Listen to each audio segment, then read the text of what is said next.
you have color, Yeah. it drives them. Dude, bonkers. chartreuse, pink, Any red, color, yeah. anything. Any wild color that's not natural. I don't know what it for is. sure. All right, what's going on, guys? Sam here from Lake Pro Tackle. We've got a special guest in today, the big bass master, John Shin. He has been catching some absolute monster fish all around Texas. I mean, dare I say, all across the country. You take trips, go and catch these giant fish on some baits that a lot of people are scared of throwing. And the one we're going to talk about today is going to be the Shimano Armajoint. There's a bunch of cool technology in this bait. It's fairly new, released to iCast, and John's already landed several fish, over 8, 9. I mean, have you caught a double digit on it yet? No, bunch of 7s, largemouth, 7s, 6s, smallmouth, man, hundreds of smallmouth, like between 4 and probably 6 pounds. And striper too, a ton of striper, giant striper. Yeah, so he's tested this bait out a lot. We actually just got him in the shop here, so we're gonna put some more orders for some other colors in. John does reporting on Lake Texoma, also has a Facebook page, Big Bass Blessings. Y'all want to check that out, get into the big swim bait game, go check out that Facebook page. John here, I'm going to hand it over to him. He's going to talk about the bait, kind of its features, and then run down kind of like the setups, line, reel, rod, kind of everything you need to know about throwing this bait here. So the Armajoint isn't like, everything about this bait isn't new. The flash boost technology is, I think, proprietary to Shimano. I think they came up with that. It has that, it's on a little spring, and there's a metal plate that keeps moving. I mean, even at the slightest, it's hard to see, but it'll constantly move in the water. The tiniest bit of current, doesn't matter. So even on a dead still action, this bait is giving off a secondary action. The bait comes in at about 2 ounces, a little under 2 ounces. I think it's like 7 inches long. Yeah, I think it's 7 1/4, 7.5. Yeah, 7.5 inches long. Now, the box is labeled that the diving depth of this bait is 0 to 1 feet.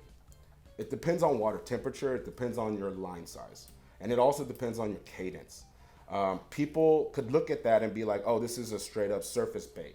It's not. I've actually gotten this bait down as deep as 3-4 feet, and once I got it down to that depth, if I'm fishing around specific targets, like a stump or a pylon, I'll burn it down to that depth and I'll dead walk it. Now that's like a Japanese technique that's not super popular here, but it's a really effective way to pull fish off of a specific piece of cover or structure. And what you're basically doing is like you're walking the dog, but the bait's underwater and it's just dancing side to side. It's not really, you're not pulling the bait towards you. You're just keeping it in position and walking it side to side. And that's called dead walking. And this bait does that so well. What it also does well is just a straight burning retrieve. It's very difficult to blow this bait out. It's a multi-segmented bait. It has a hard joint in the front and a soft joint in the back. I have a lot of experience with baits like this that have that soft joint combination with the hard joint. Gancraft was one of the first ones that came out with that technology, and I had a bunch of success on their Shift 183. And this is very similar, which is why I kind of fell into the trap. I bought this bait as soon as it came out, put it to work, and without exaggerating, have probably caught over 200 fish on it. Smallmouth, largemouth, spotted bass, all 3 species of black bass, and striped bass. And I will tell you, it holds up incredibly well. Oh, there goes a cup. That's all right. We're good. Leave this one right here. Booby trap. Yeah. John's got some really long rods here. So this is the original one that I bought. It's hard to tell. It almost looks brand new still. And it's caught, like I said, probably 200 fish. You can go to my Instagram at Fish Insanity and see for yourself. So many fish, big ones, 7.5 pound largemouth recently, 6 pound smallmouth recently. Which that's absolutely incredible because you're doing that at like Texoma, right? And like biggest smallmouth I've caught out of Texoma is like 3.5 pounds, and you're like, well, the average here, we're in the South, so we don't get those 30 pound stringers of smallmouth, right? But I've made it a goal to try to see if I can specifically target larger class of smallmouth. Texoma is a phenomenal fishery. It's all 3 species of bass, but it's not known for giant bass, right? Yep. I think there might have been 1 or 2 like certified double digits in the history of Texoma that have ever been caught, right? Yeah, and But I think, I don't. We haven't talked about this, but I think the reason behind that's the striper population. You think as well, kind of chasing down the bait, moving those fish around, and they can't sit and feed. And the spotted bass, it forces the black bass to be pelagic almost. They can't sit around and ambush and just wait for prey because they have other apex predators that are mowing through all the food, right? And I have theories about it. I won't go into that, but yeah, it's definitely the striper population, the sand bass population, and then the spotted bass population. If you fish Texoma, you know it's overrun with spots. Yeah, it's ridiculous the number of half to 1 pound spots there are. Dude, I've caught 10-inch spotted bass on this. No way. 10-inch spotted bass on this. But I've also caught 2.5 pound spotted bass on this, which is a giant Kentucky spot, Yep. So this bait it's not just Texoma. Anywhere. This bait is worked out in East Texas. It's worked out in West Texas. Pretty much any of the North Texas lakes. If you're a pond fisherman, holy Moses, this it won't get hung up. You can fish it over the grass, even in the shallowest of water, right? And this plays year round. If you're a shallow water guy, this will play year round. You can work it dead slow. You can work it really fast. You can mix it up. You can even glide this bait, even though it's a 3-piece bait. And basically, if you're familiar with the gliding technique, you're pulling with your rod, and you'll feel the bait pull back. Go. So they swim one way, and then you reset, and they swim the other way. Exactly, and you can do that with this bait as well. And in the middle of a gliding cadence, you can burn it and kill it. And that's how on Thanksgiving Day, I caught a 7.6 pound largemouth by doing just that. I was slow gliding it. It was cold, if you remember. I was slow gliding it, day. And I saw the brush pile, and I burned it past the brush pile and killed it. Came out of nowhere. Just smoked it. Came out of nowhere and just smoked it. So it's a very universal bait. At $42.99, it's expensive for a fishing lure, for sure. Yep. But in the grand scheme of the swim baits, you're not even scratching the surface. It's a budget bait, and because I own just about every bait that's ever been made. I'm not exaggerating. From your $20 river to sea S wavers to your $300 Roman baits. Oh yeah. I have a wall full of these baits. But the good thing about baits like the Shimano Armajoint and these quote unquote mass produced baits by reputable companies is consistency. This Armajoint has only been out for about 2 months, and I think I have a dozen of them. And I've swam them all. None of them swim bad. They all swim true straight out of the box. And you can't say that about some of these $160, $200 customs. Garage swim baits. Yeah, they're inconsistencies. And because they're handmade, understandably so, right? But yeah, it's almost a guarantee. You take it out of the box and you fish it. And the only thing I've had to do since I've been fishing this original one was change out the terminal, because you fish Texoma, you're bound to hit rocks. Oh, yeah. That's the only cover in there. Rock stalks and a little bit of brush. So the hooks do get dulled up. So I've had to change the hooks a handful of times. Like the BKK, I think the Spirit 21 trebles are pretty identical to the factory. They're very close. And when I fish this bait, I hate telling people anything in absolutes, but braid to leader seems to be the most efficient and effective way to fish this bait. And the reason for that is because the braid is very responsive. There's no delay. So when I get this bait is very sensitive to every real quarter crank. I mean, you the tiniest crank, even current, and if your line catches that current and pulls it a little bit, this bait will respond. It's that sensitive. So having that braid to leader connection, now it's treble hook bait, so don't fish straight braid to completely minimize that. You do need some stretch, but braid to leader helps. And you think the leader, like getting it down, you talked about getting the bait down a little bit, and you can work it slower subsurface. You think that fluorocarbon has a lot to do with that as well, just keeping that head down? Because a lot of the times when I'm throwing top waters, especially just straight braid, that head on that top water points up and it brings it out of the water. So you think that leader has a lot to do with keeping it down as well? It does, and I fish really long leaders, minimum 20 feet and as long as 30 feet. And it's because I retie a lot. Right. Because I'm paranoid about losing. you drop enough double-digit bass in your lifetime, Yeah. you kind of freak out.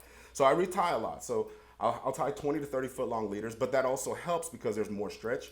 And you don't have to use leader material per se. Right. But it helps because I use Sunline FC leader material. Yep. Okay? And it minimizes it's not as hard as straight fluorocarbon. It's a little bit softer. A little softer, a little bit more stretch. Right, it dampens the blow. So when you do get a big strike from a big fish and you, let's say you're shocked and you just crack into them, it can handle it. For sure. And that happens. Like, I don't care how long you've been swimbait fishing, you can watch every video of every YouTuber. When they get hit, sometimes they'll crack them, and you're not supposed to, but you'll do it. Yep. And having that long leader helps. You can fish it on straight fluorocarbon or even straight mono, but understand this: on straight mono, it will dive that 0 to 1 foot. That's all you're going to get out of it. For sure. But if you go straight fluoro, you could probably get it down as deep as 4 to 6 feet on like 15-pound fluorocarbon. And Jeez. because it is only like it's 1 3/4 ounce. Yeah, something 1.7. Like, you can fish it on 15-pound straight fluoro. Right. If you're confident in your casting abilities. Yeah. That's where you're gonna mess up the most. It's not in working the bait. It's when you fire off that, because this bait is designed to bomb. Oh yes. You know? So let me hop into some of the features of this bait. Shimano Shimano has a lot of names for certain things, whether it be their reels, their rods, and some of the technology in this bait, guys. So this Armajoint here, you already said it has the flash boost, which is the basically like silver foil plate inside, which allows this bait to flash. Next one is going to be the Armajoint, and that's the main joint here that he was talking about, where it allows this bait to aerodynamically fly through the air. It's a much smaller, more aerodynamic, basically, Right. as you cast it out. So it folds up like this, and when it hits the water, it'll open back out. And what's really cool about this, too, is it's almost like a double hinge. A lot of baits you see, like let's take like a bull glide or even like an S-waver, it's a single hinge where it's a set position on one and it hinges on the other. This guy's is a double hinge where this front part moves and the back part also moves, allowing you to do a whole wide range of And the different range things. of motion is ridiculous. It collapses. Yeah. You see a glide bait, you might have 30 degrees. you know? Maybe. But this thing, it collapses and folds basically. Yep. And it never, it fouls up on the cast. But if you do use the hook hangers, Yep. the little clip-in hook hangers, God, almost hurts there to you pull go. on Yeah. it. Yep. So it doesn't come out easily. But if you don't use it, you'll foul up once every 4 casts. That's about the average. And I've made about 1 million casts, so that's about the average. If you do use the hook hangers, you'll foul up once every 20 casts or so. So it does minimize it, but it's not foolproof. Because of the way the bait's designed, it's going to foul up sometimes. But once again, unless you're fishing from the bank and trying to reach that next level of water and just bomb it out, if you're fishing from a boat or a kayak, you really never need to fire off 90-yard casts. No. you Yeah. know? have you found a certain type of cast, whether it be like an underhand, overhand, sidearm, that doesn't foul up as much as some of your typical casts? You don't want to do like a full-on pendulum swing where you like crank it back and fire it off. Right. You don't want to do that. You kind of just want to sweep it out. Okay.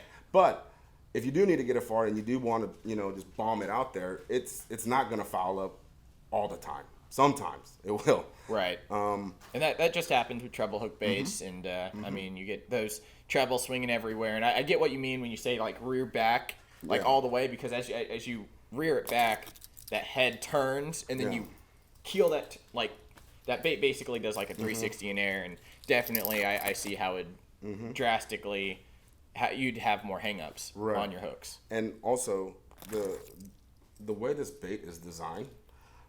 You would think that it has like really crazy, when you dead walk it, you would think that it like folds in half. It doesn't. I don't know. It's that magnetic keeper that's in the front. It holds its position and it dead walks so well, almost like a depth silent killer. A lot of people aren't familiar with the effectiveness of that bait, but that thing is crazy on a dead walk. But this thing is just, man, I don't know how else this, for 42, when I saw this bait being released by ICAST, I was like, that's probably going to cost about $80 to $100. That's what I thought it was. And that's fair. In my mind, I was like, that's fair. And then when it said $42.99, I was like, I'm going to get 3 of each color. And that's what happened, But I'm glad I did because it started working. The copper Right. Yeah. So, yeah. Yeah. Two poppers or a swim bait. Right. Oh, and also, always put a clip on this bait. Ah, yes. A clip or a loop knot. I'll allow it like more for range of motion then. If I tie a loop, if I don't have any clips on me, I'll tie like an improved version of a Rapala knot. This is a loop knot that I use. But I will generally have clips on me because I throw a lot of swim baits. Especially now, I throw exclusively big baits. I'll have a clip on me. There's a lot of. Do you guys carry clips in the store? Tim, we've got a couple. Yeah, we've got a couple clips. Maybe not this exact one, but we've got a couple in the store here. The Gamakatsu G-Finesse. G-Finesse. G-Finesse, yes. Big one. Yeah, the 80-pound. Yeah. We've got some Berkeley. The 60 also works on this because once again, this is not a bait you're gonna fish on, 80-pound braid to 30-pound, leader. This is. I mean, it maxes out. I go 30 to 40-pound braid. Yep. To 20, sometimes as low as 17-pound leader. It's up to you. Play with it a little bit, and I'm pretty certain. And it's almost a dummy-proof bait, guys. I showed a lot of people this when this came out and I started whacking them. I told my closest circle of friends, go and get this bait, and there were some doubters. The ones that listened came with me and broke their PBs on Lake Texoma for smallmouth. Okay, they went out and they couldn't catch a smallmouth over 2 pounds to save their lives. Throwing this bait, we found some fish, 4.5 pounders. Doubled up on 4 pounders. Wow. And it went nuts, That's ridiculous. This bait is I rarely will ever tell anybody, put my name on the line and say, a bait that's only been out for a few months is the juice. Usually you have to fish it for at least an entire year or season. Right. But this thing has that it factor, man. It's got the it factor. Just perfect for what you want to do. It's not ideal for targeting true giant bass, right? Right. But if I were a tournament angler and I'm looking for a kicker fish or I'm looking to just size up and notice that the bait's bigger. Yeah. Man, this thing, and you're fishing shallow, let's say less than 10 feet of water. Also forgot, you need at least 2.5, 3 feet of visibility. Okay. To fish this bait effectively. Yeah, a lot of their patterns are very translucent. You can see right through them, and I definitely got that gist from that. Yeah, minimum of 2.5, and that's like stretching it. Like ideally, you want like 4 to 5 feet of visibility or better. Yeah. But in stained waters, because it is a silent bait, there are no clackers, there's no beads in it. The only draw is visual, right? And then of course the wake or the water displacement. Yep. Right. There's no other drawing factor. Well, I guess you might get a little bit click from the hinge, just because I will say too the hinge on here, the Armajoint part, is actually a metal joint, so it might have a little click there, but I mean very minimal. It's subtle. It's subtle enough to where like if you rely on that in your stained waters, then I wouldn't bet the farm on it. Okay. Yep.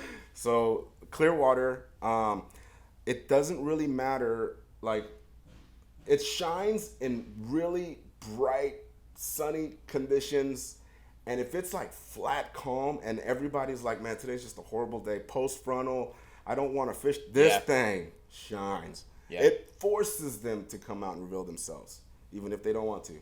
As long as you're putting it in the right places. For sure. It's not a good open water, let me draw a bunch of fish into me kind of bait. But if you're fishing, isolated targets, specific, right, over brush piles or bushes or around specific stumps and trees, bridge pilings, riprap, this thing shines. And I also found out that in cold water, it's not a very fast, high floating bait. It's a slow rising bait. It'll almost suspend. I can get it down to about 3-4 feet and hold it there for a minute. Man, it comes up so slow. Super slow. Gotcha. Yeah. So that's a huge in-depth about the bait. I'm sure a lot more than what people were probably expecting. But let's go ahead and hop into your favorite setup for this. Like you've got a favorite rod length, maybe gear ratio on your reel. Ideally, because it's such a responsive bait, if you're an experienced big bait angler, I would go with as fast a gear ratio as possible. Really? Because when you go higher in gear ratio, there's less rod movement that's needed. Right. You don't need to add any rod English, basically. It's just all reel, right? Quarter chop, half turn, 3/4 turn. And this bait, like I said, is very responsive. So if you're good at that, go with a very high speed reel. Okay, then you can be very efficient. If not, a 7-to-1 reel that 30 inches, 32 inches per crank, whatever, Yep. right?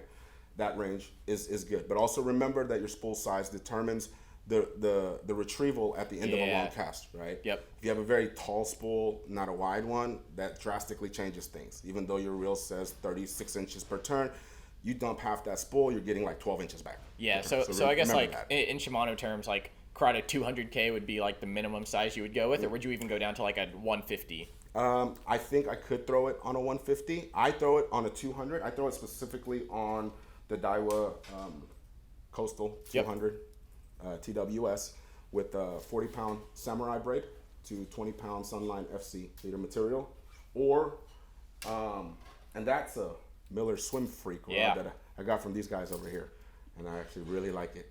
I don't know if they have any more, or if they can get any more. I think we can get some more, Tim. Easily. Yep, easily. Yeah, I would. This has easily become one of my favorite rods, and it's sad because if things were different, I would have a different story to tell you about this rod, saying I caught a double digit at OHIV, but I dumped it. Okay, but anyway, that was my fault, not the rod's fault. And then a rod that everybody is familiar with is a Dobbins 795. Yep. It doesn't matter if it's the Fury or the Champion XP. This is on a Revo Beast 40. Sweet. This is the high gear, which is the 7.3-1, right? Yep. On 30-pound samurai braid to 20-pound FC sniper leader, and that's pretty much like that's a setup that most people start off with, Right. Like your Yeah. your standard heavy 7.6 or longer. These are 7.9 and I think 7.10 is what they are, and that's kind of like what I like to throw. It's manageable. I can roll cast it, and not hit the trolling motor or whatever. Yeah. with that. Wouldn't throw it on an 8.67 or like an extra heavy rod. I feel like you just kind of lose a lot of sensitivity and control when you go up to those like super long lengths, up into like 8.5, even like On these baits, mid-eights. yeah, for sure, because it's such a responsive bait. You want to be able to feel everything that bait is doing. Like when you do a quarter turn on this, you can actually feel the bait responding to a quarter turn. Yeah. Like it's that, especially braid to leader. Straight fluorocarbon, not so much, right? And I would really, in my opinion, this is not by no means the law. If I'm fishing this bait on straight fluorocarbon, it's going to be on a straight retrieve purpose only. Right. That's the only reason why I'll fish it on straight fluorocarbon. Yeah, I mean, like constant tension, going back to what you said about like the snap hook sets, you don't want to do that on like big fish, big lures. I think that kind of goes hand in hand with that. Straight retrieve you're not going to have that just snap when that bait gets hit. These hooks don't look, very strong. Yeah, But yeah. I've caught 10, 11, 12-pound stripers, and they've held up. They will open up, obviously. If you ever caught striper before, they're maniacal. They will open, but you just close them back up, and you're okay. And also, this little hook keeper here, right? When you pull it out, okay, it I don't know what it is. Like when I throw it and I catch a fish, when the hooks are just hanging off like Yeah. this, I miss more fish. Interesting. It's crazy. You know what I think it is? The way that hook keeper is, like like a treble hook has, the three sides to it. When you put it up in there, it almost like it limits like the. it keeps this hook in That's line probably like what that. it is. Yeah. And when it's dangling like this, it can go Yeah. every way. yeah. So I So think that actually helps with hookup ratio. Yeah. Like for sure it does. Yep. So that is awesome. Anything else you want to add to that? Any Man, just- tips? Just go out there and Throw, and I will tell you guys something that I didn't want to tell. In Texas, our pre-spawn, it hits us very fast. yep. Every day, the days are getting longer by a minute or two every single day. And what we don't realize is most guys will see water temps in the upper 40s, the mid 40s, and they're like, nah, not yet, not yet, not yet. Wait till it hits 52. Everybody Right. has a magic number. I'm going to tell y'all, bass don't have a calendar, okay? And the water temperature is not nearly as important as the trends Yep. leading up to the status quo. And pre-spawn can hit us overnight. And it depends. It's For sure. dependent on your relative to your body of water Yep. that you're fishing. But I've seen pre-spawn activity. I'm talking 6-7 pounders blowing up on giant thread fins in the beginning of January in 46-degree water. Okay, so never and this bait will shine from pre-spawn all the way through the spawn. I'm talking, post spawn and shad spawn. This is a shad spawn destroyer. Dude, that extra flash on it. That's what's gonna set it apart when they're keying in on the schools of shad that are all up on the bank that are spawning on the rocks. You throw this out there, and the way that it kind of it hits the water. It drops about a foot and slow comes back up, and dude, they're just gonna, because the shad will scatter, and that's the only thing they're gonna see. Yeah, they're just gonna key single in on target. it. Just we're gonna go eat that. Yep, this will shine, and I'm telling y'all, like if you're the first one on that bite, you're gonna catch the biggest fish. Well, guys, thank you, John, for all your knowledge. You do a lot for us, guys. If you haven't already, go check out his Facebook page. Check out the fishing reports that he does on Lake Texoma, lakeprotackle.com. You can find all of our fishing reports. And maybe if you go somewhere else, you can get some other fishing reports. But, I mean, Texoma, you're killing it, dude. Absolutely killing it. I did go to Ivy not long ago. It was a miserable trip. But, nobody wants to talk about That's for another day. That's for another day. Right, for sure. But, guys, thanks for watching. Follow John, and we will see you next time. Peace out, guys.